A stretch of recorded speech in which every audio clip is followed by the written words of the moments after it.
introduction to the module, and as we continue with the module, we shall be going deeper into understanding what demographic surveys are. And our main learning objectives for today is that we should be able to understand the definition, the scope, and the importance of demographic surveys. But also, we should be able to define demographic health surveys and why they are important, outlining the objectives of the demographic health surveys, explaining the types of demographic health surveys, but also describing the sampling techniques in demographic health surveys. We should be also able to understand the ethical considerations when conducting a demographic survey, but also the application of demographic surveys in reproductive health research. Like I'd said earlier, your focus should not only be on reproductive health research, because again, away from reproductive health, the demographic surveys also look at other aspects.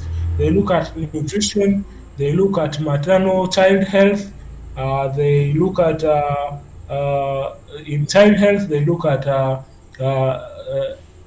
they look at immunization programs, but also as we proceed, we shall be able to look at the aspect of HIV/AIDS, malaria being diseases of burden in the tropics. So these are some of the areas where you should be able to understand the application. Do not only bias yourself into reproductive health, being your area of study, but you should also be able to look at the other aspects. So, by definition, we say that comprehensive demographic surveys are large scale surveys that collect detailed information on the demographic, social, economic, and health characteristics of a population. They are usually conducted by national statistics offices or other agencies with the support of the international organizations such as the United Nations or the World Bank. These surveys are useful for providing reliable, comparable data on population size, structure, distribution, and dynamics, as well as indicators on fertility, mortality, migration, family planning, maternal and child health, nutrition, education, employment, income, and poverty. So what we're saying here is that what you have to grasp key is that demographic surveys are mostly conducted at a national level. These are not surveys that are done at, at, at, at individual levels or at subnational levels, whereas the concept may trickle down into subnational levels, but the engineering aspect starts from the national level. For example, if you look at in Uganda, they do what they call the Uganda Demographic Health Survey, and this health survey is undertaken by the National Statistic Office called the Uganda Bureau of Statistics. So it is that Bureau of Statistics that is conducting this. However, it is supported by the UN organizations such as the United Population Fund, UNFPA, and that is what demographic surveys are about in terms of its implementation at the grassroots level. And what happens is that this is a detailed uh, a detailed survey, and it covers the entire aspect of the population. That is why we are describing it as demographic, social, economic, and health characteristics of the population. And you can be able to see that it looks at all the other aspects of demography, because in our definition of demography, when we state that it's the scientific study, or it is the scientific study of the population regarding its size, structure, distribution, and dynamics, you are able to see here that demographic surveys equally cover the population size, structure, its distribution, and dynamics in the aspects of fertility, and as we have mentioned in here. So there are three main examples here of comprehensive demographic surveys. And the first is what we call the population and housing census. Now, a census is a complete enumeration of all the people and households in a country or a defined area, usually conducted every 10 years. And in our introduction to demography, we were able to look at census. So, a population and housing census is one of the examples of a comprehensive demographic survey. And we're saying it provides the most comprehensive and accurate data on the basic demographic and socioeconomic characteristics of the population. And you can be able to look at here some of the demographic basic.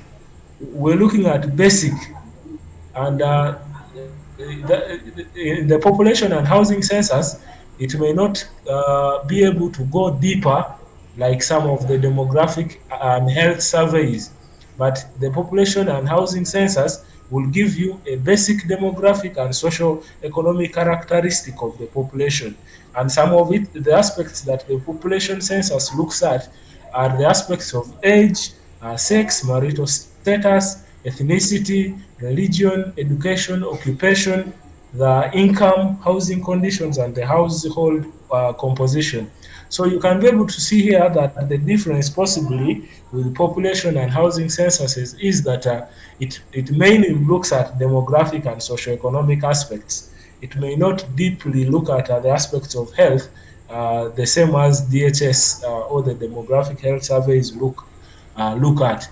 So, secondly, another comprehensive demographic survey is what we call the demographic and health surveys, which we regularly call as the DHS. So, the DHS is a nationally representative household survey that collects data on fertility, family planning, maternal and child health, nutrition, HIV/AIDS, and other health topics. So, what you should be able to look at here as another difference is that whereas the population and housing census looks at every other household and individual, this is a household survey. Demographic, the DHS is a survey, meaning it is a sample, and we're saying that it is usually conducted after every 5 years. So you can as well see that that is another difference. Whereas the population and housing census is conducted usually after every 10 years, the DHS is conducted after every 5 years, and it covers a sample of about 5,000 to 30,000 households. So, whereas the population census looks at every other household and individual, the DHS mostly has a target of covering about 5,000 to 30,000 households. And it provides data on the health status and behavior of women, men, and children, as well as indicators on mortality, morbidity, service utilization, and quality of care. So you can see that the DHS looks at more comprehensive aspects of health compared to the population and census study. The third example is that the multiple indicator cluster surveys, or what we call the mix. And a multiple indicator cluster survey is a household survey that collects data on a range of indicators related to the well-being of children and women.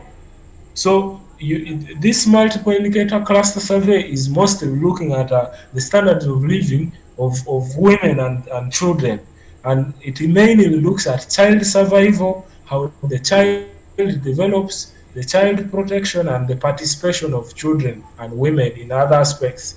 Some people refer to it as a gender cluster survey because it is mainly looking at aspects of equity or equality in regards to access to services, but also protection to a certain group of people the society considers to be vulnerable, and that is the children and the women. It is usually conducted every 3 to 5 years, and it covers a sample of 10 to 40,000 households. It provides data on the situation and progress of children and women in relation to the Sustainable Development Goals, the Convention of the Rights of the Children, and the Convention on the Elimination of all forms of discrimination against women. So you can be able to see that this multiple indicator survey, just as the DHIS2 is not, it does not look at the entire population, or does not take individual uh, consideration. For it, it looks at households, and it looks at a few samples that give a representation of what happens in that particular area of study. And, and for it, its history goes back into the Sustainable Development Goals and the other conventions or the other treaties that were signed as a way of trying to help on the aspects of gender and child protection. So that is why it is made. That is where it mainly looks at. So we now want to look at the aspect of the DHS. Whereas we have looked at these other three aspects of demographic surveys, the population census, the demographic health survey, and the multiple indicator cluster survey, we now want to understand in this module the aspect of the DHS, what we call the demographic health survey. And we're saying that the demographic health survey program has collected, analyzed, and disseminated accurate and representative data on population, health, HIV, and nutrition through more than 400 surveys in over 90 countries. The DHS program has been implemented in overlapping 5-year phases, as we were able to see that it is mainly conducted after 5 years. So, as part of your homework, or as part of your assignment for this module, you should be, by the end of the week, you should be able to log into your browser and log in the DHS program. You can just go to Google and type the DHS program. You should be able to register and get an account. Uh, there are different. For the start, you should be able to just go and search for DHS program in your Google Chrome, and be able to interface with what is there in the DHS program, in the demographic and health survey program. It is an online platform that is designed, and it has all data sets for all the 90 countries wherever the DHS has been done. So as we proceed in this module, we shall be able to uh, we must be able to download data from the DHS program for any of the indicators that we want to analyze, and that is what we're going to have to do as we proceed in this module. So the DHS program in its 5-year phases carried out the DHS 1 from 1984 to about 1990, and until now we are in DHS 8, which is running from 2018 to 2025. The DHS program has been implemented by the same team. Well, I'm just giving you a history of the DHS program because it is the program that has mandated demographic health surveys throughout the 90 countries that are mentioned in here. So the DHS program has been implemented by the same team since its inception, although the name of organizations has changed through acquisitions. So the DHS program was first awarded in 1984 to Westinghouse Health Systems, which subsequently evolved into part of Macro Systems, ORC Macro, then Macro International, and it is now part of the ICF. The DHS program is implemented by ICF and its partners, PATH International, Avenir Health, Hopkins Center for Communication Programs, Visnova, Blue, Rasta, and Encompass. So those are the organizations that are running uh, the DHS program today. So what are the objectives of the DHS program? The main objective of the demographic health program is to improve the collection, analysis, and dissemination of population health and nutrition data, and to facilitate the use of this data for planning, policy making, and program management. The main objectives of the DHS are to provide decision makers in survey countries with information useful for informed policy choices, to expand the international population and health database, to advance survey methodologies, to develop in participating countries the skills and resources necessary to conduct quality demographic and health surveys. So the demographic health surveys, the importance rose from the fact that countries were struggling to understand how to collect demographic health data, and the impact that the DHS has provided has helped countries make a lot of decisions.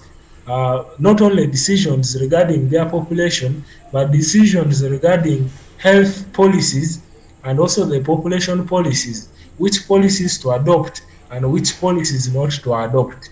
And you can be able to look at those key objectives of the DHS program. So the importance of the DHS program, having put up those objectives, the achievements of those objectives have resulted in two: improved tools, methods, partnerships, and technical guidance to collect quality population health and nutrition data, increased in-country, individual, and institutional capacity for identification of data needs, and for survey design, management, and data collection to meet those needs. There is also an improved availability of DHS program survey data and information.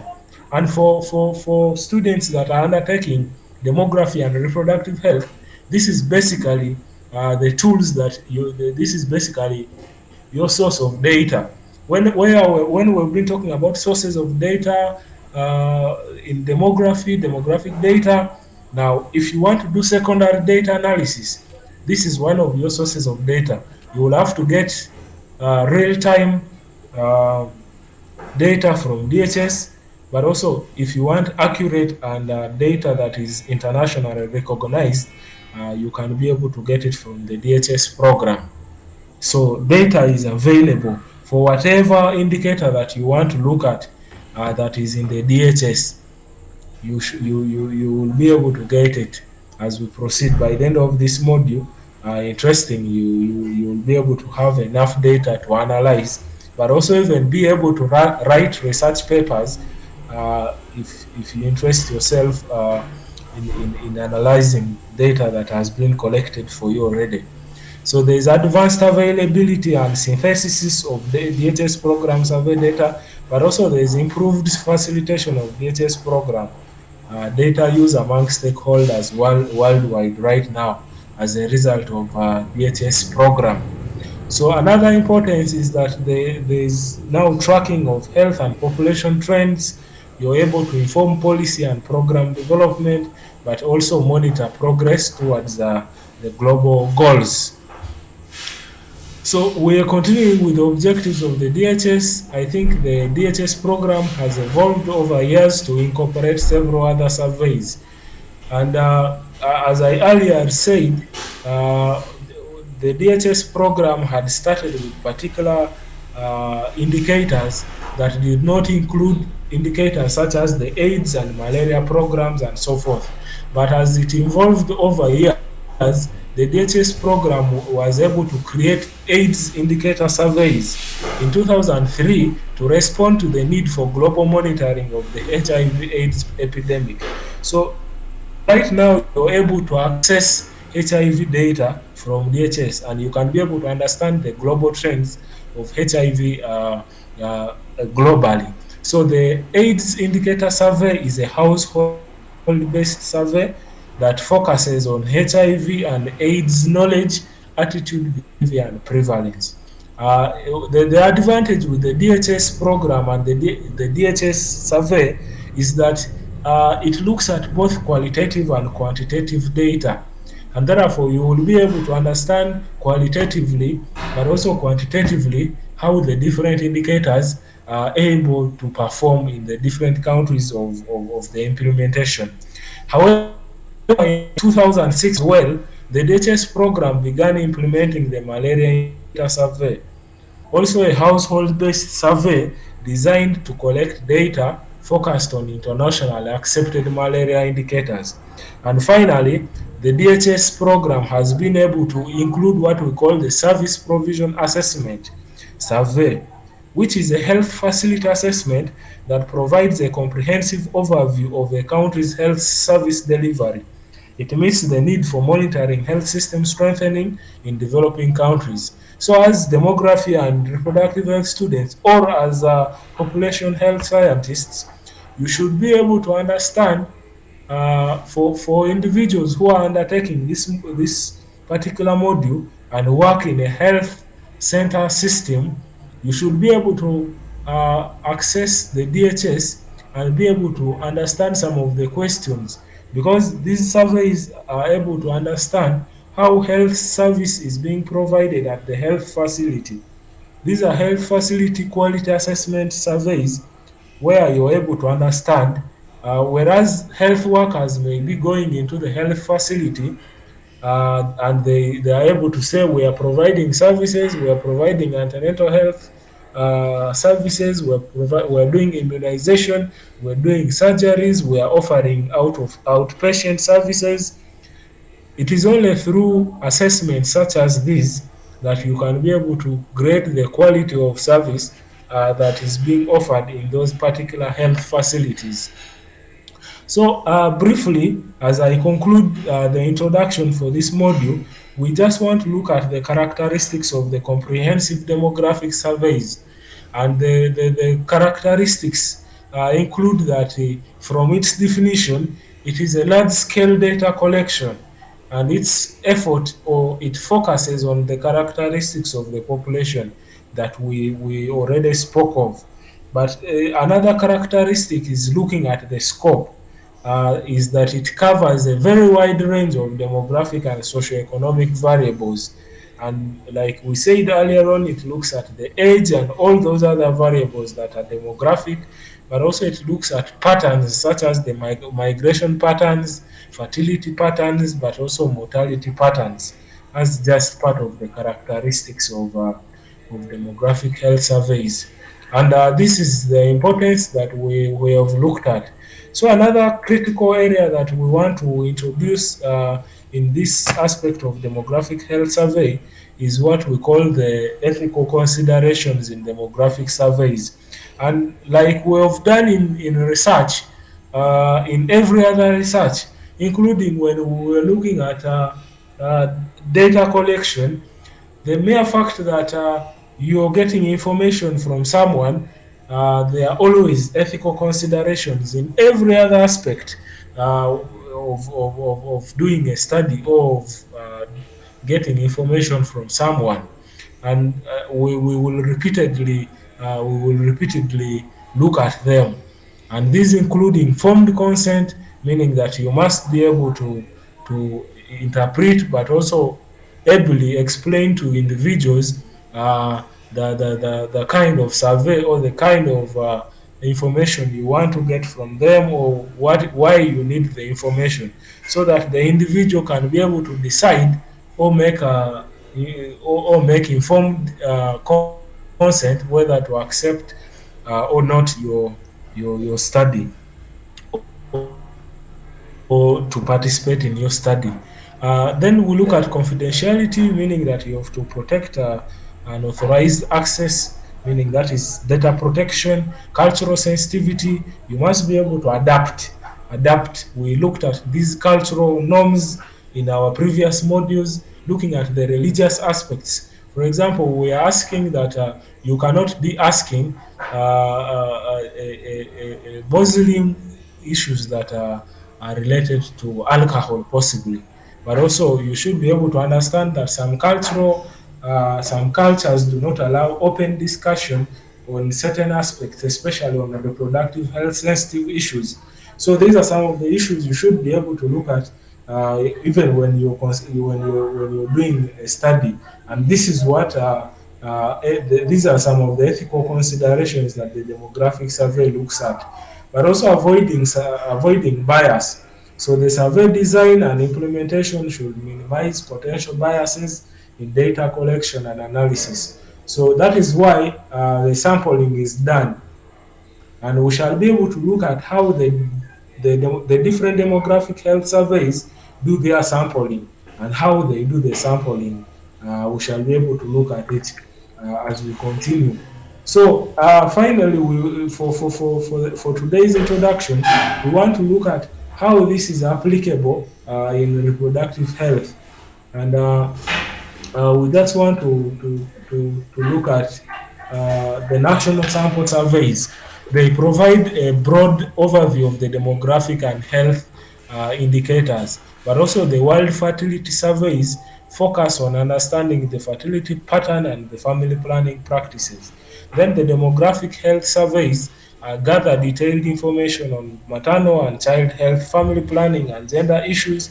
Reproductive and child health surveys focus on specific aspects of reproductive health, such as maternal mortality and adolescent sexual health. The National Family Health Surveys look at access to family health and well-being, including reproductive health indicators. The comprehensive nutrition surveys look at the access to nutrition status and dietary patterns of the population. But also the aging surveys study the demographic, health and social needs of the older adults. So in other words, what we're trying to say in regards to the application, we're looking at how does demographic surveys apply to reproductive health research. So we're saying that all these research or surveys that we have stated in here, the 7 of them, each one of them actually tackles an aspect of reproductive health, looking at the aspects of adolescent sexual health, looking at the aspects of maternal mortality, looking at the aspects of maternal nutrition, and so forth and so forth. So in one way or the other, there are actually studies that look at reproductive health. So that is how applicable this is. And I would want to conclude with what we call the types of the demographic health surveys. And I would want to look at the standard DHS.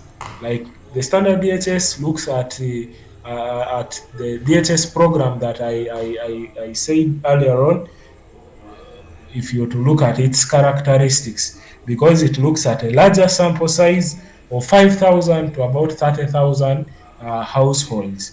And like we had said earlier on, it is conducted every 5 years, and it covers core demographic and health topics. So secondly is what we call the interim DHS, that is smaller, but also it looks at quicker updates between the standard DHS, and it focuses on specific themes. So it looks at specific indicators such as the AIDS, such as malaria, and so forth. And then we look at the continuous DHS, which is the ongoing data collection in selected countries, and it monitors key indicators more frequently. So the continuous demographic health surveys look at data that is collected continuously. For example, data on maternal mortality. This is data that is collected continuously from what we call the DHIS2. The DHIS2 is what we call the District Health Information Systems. This is information. This is a system that gathers information routinely, and in the routine, we're looking at weekly. We're looking at it starts from daily.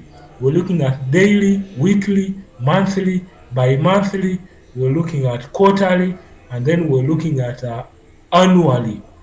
These are continuous data collections that are done in countries, and they are on specific indicators as the countries would like.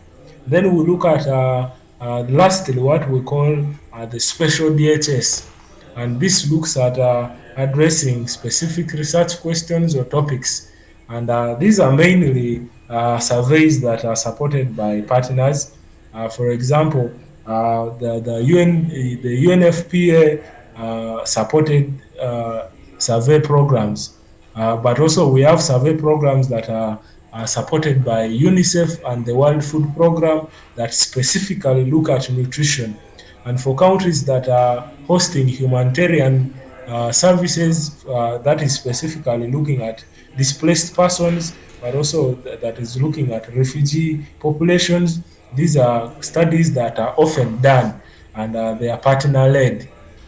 Uh, to that far, I felt that is how far I needed to do the introduction for this particular lecture, for this particular module, sorry.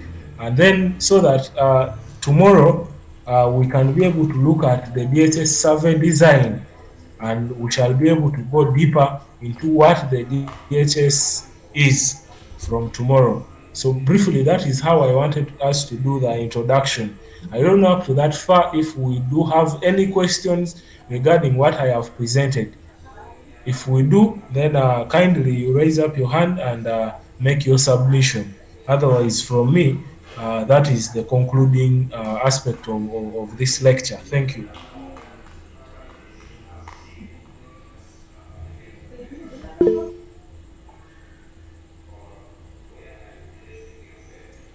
Yes, John, the microphone is yours.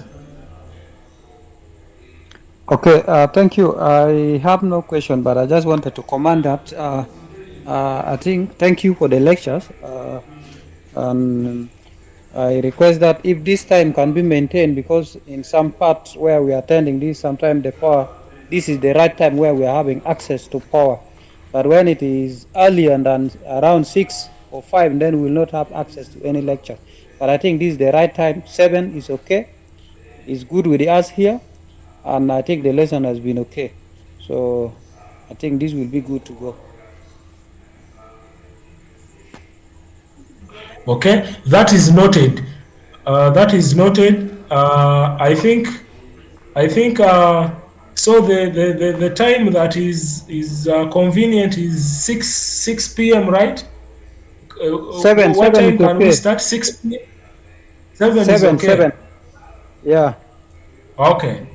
To me, 7 is the best. 7 p.m. is the best because here they put the power mostly at around 7. All right. I think the consensus would go with 7 p.m. That is South Sudanese time. Yeah. 7 That's p.m. all right. All right, that is noted. So from tomorrow, we can have those lectures at that particular time that we have agreed. And then any other comments? Any other comments regarding the presentation? Probably you didn't hear something, or probably you would want to make a comment on the flow of the lecture so that we have a better one the next time.